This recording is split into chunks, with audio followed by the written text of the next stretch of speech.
This video covers the following topics. Quizzes and summaries will be featured in upcoming short videos. This is a profile of Durkheim. We will explain the premise of this video series. In this series, we will mainly focus on the following major works by Emile Durkheim.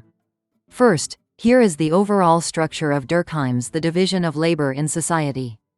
This video focuses specifically on Durkheim's critique of Tonnies. The remaining topics will be discussed in the next video. If you find this video helpful, please consider subscribing to the channel. It will motivate me to create the next one. In this session, we'll mainly cover the 13th topic. I will explain basic concepts in Ferdinand Tönnies. First, let us review the core of Tönnies's argument. Gemeinschaft is a term that means a form of community based on organic, affective, and traditional bonds, such as family and rural society, grounded in will shaped by custom, emotion, and tradition. Gesellschaft is a term that means an interest-based society. It refers to voluntary associations found in large cities and nation-states, where individuals are connected through intentional and artificial forms of organization. Typical examples include commercial organizations such as business firms. Whereas Gemeinschaft embodies a durable and authentic form of communal life grounded in trust, Gesellschaft is regarded as a temporary and superficial construct formed in accordance with specific instrumental purposes. Ferdinand Tönnies argued that, as a matter of historical development, society transitions from an era of Gemeinschaft to an era of Gesellschaft. A modern society is one in which Gesellschaft, mediated by interests and grounded in calculative and rational will, becomes dominant. Modernization is the process through which Gemeinschaft disintegrates, and it is regarded as an inevitable trajectory. Ferdinand Tönnies pointed out the negative aspects of both forms: relations of domination in Gemeinschaft, such as slavery, and the lack of intimacy in Gesellschaft, such as deception. On this basis, he proposed Genossenschaft as a more appropriate form of social organization. Genossenschaft is a term that means an association formed through contracts based on the free will of its members, typically exemplified by cooperatives. It is characterized by horizontal ties, in which individuals cooperate on the basis of voluntary bonds and a shared sense of solidarity. When Tönnies is reconsidered in this way, his argument appears to largely overlap with that of Emile Durkheim. The thesis of a transition from Gemeinschaft to Gesellschaft corresponds to the shift from segmentary society to organized society.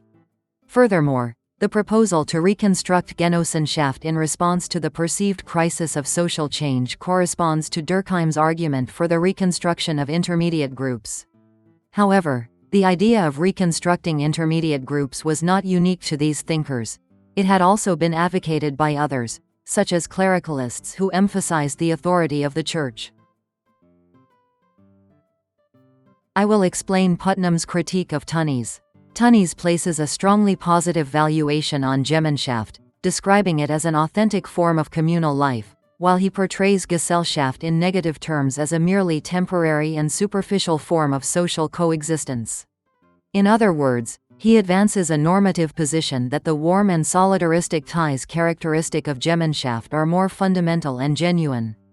However, due to factors such as population growth, technological development, and the expansion of knowledge, the transition from Gemeinschaft to Gesellschaft is regarded as unavoidable. The sociologist Robert D. Putnam presents cases that challenge Tönnies's schema that society develops from Gemeinschaft to Gesellschaft. For example, in Italy, the more traditional and solidaristic South tends to exhibit lower levels of civicness, whereas the more artificial and modern North tends to exhibit higher levels of civicness. Rather than treating the two as a simple dichotomy, Putnam points out that even in highly developed Gesellschaft-type societies, Gemeinschaft-like social relations and forms of solidarity are often sustained. For instance, civic associations, voluntary organizations, and sports clubs constitute intermediate network-based forms of organization that are neither Gemeinschaft nor Gesellschaft in a strict sense. Modernization and the advance of Gesellschaft do not entail a complete transition in which the warm, Gemeinschaft-like elements entirely disappear. In reality, Gemeinschaft-like elements persist within Gesellschaft-type structures. Indeed, in Italy, regions such as the south, where Gemeinschaft-like ties are relatively strong, tend to exhibit weaker civicness, as reflected in indicators such as the number of associations and voter turnout in referenda. However, it is important that Tönnies also posited Genossenschaft. It is not organized merely as an instrumental association for profit, like a corporation, nor is it passively constituted through given relations such as those between parents and children. Rather, as in the case of guilds, it emphasizes horizontal relations in which members cooperate on the basis of mutual recognition and solidarity. In this sense, it can be understood as a form of social organization that combines key elements of both Gesellschaft and Gemeinschaft.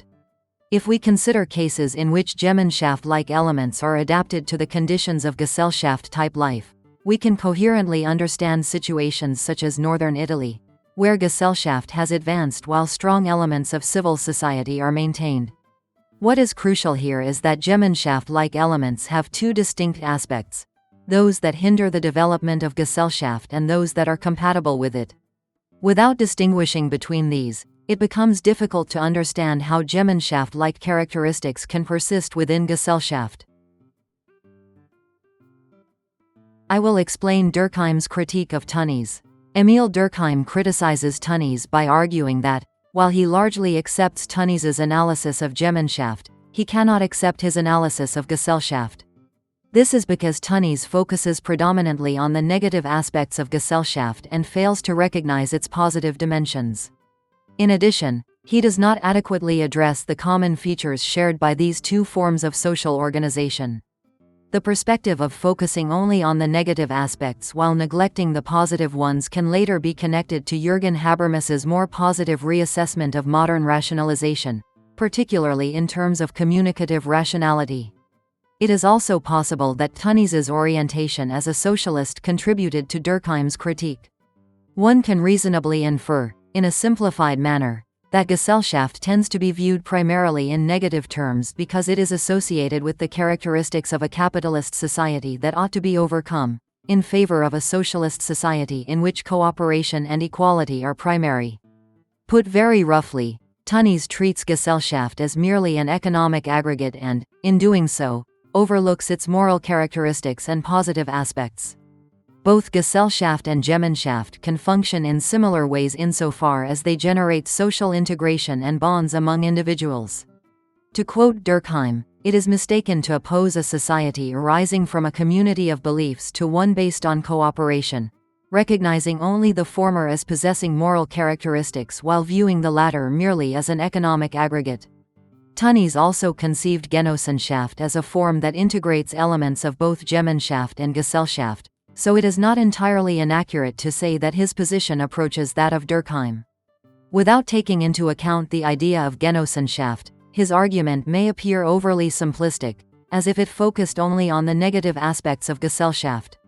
Durkheim did not adopt a simple dichotomy. Rather, he argued that organic solidarity and mechanical solidarity coexist and support one another. What concerned him was an imbalance between them, that is, a condition in which modernization produces not free and moral forms of cooperation but constrained and non-moral ones. In this sense, his sense of crisis regarding the imbalance of modern society, and his idea of reconstructing occupational groups such as guilds, can be seen as similar to Tönnies's line of thought.